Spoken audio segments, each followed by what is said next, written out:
नमस्कार मित्रांनो, मी भरत परब. आज आपण आलेलो आहोत कुणकेश्वरला.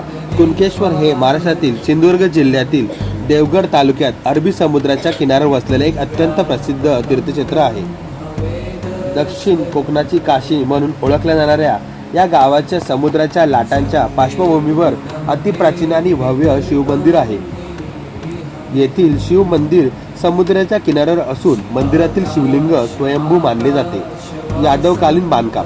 या मंदिराचे बांधकाम यादवकालीन मानले जाते. मंदिराचे कोरीवकाम अत्यंत सुंदर व वैशिष्ट्यपूर्ण आहे.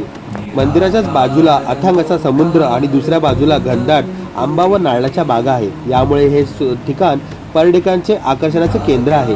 हे गाव उत्तम दर्जाच्या हापूस आंब्यासाठी देखील सुप्रसिद्ध आहे. महाशिवरात्रीच्या दिवशी येथे भव्य जत्रा भरवली जाते. या उत्सवासाठी महाराष्ट्रातून तसेच गोव्यातून लाखो भाविक कुणकेश्वरला दाखल होतात. कोण बोलतो कोकणात आंब्याची कमी आहे? बघा, हे तीर्थक्षेत्र जणू आंब्याने सजवलेलं आहे. तुम्हाला हे तीर्थक्षेत्र कसं वाटलं नक्की सांगा.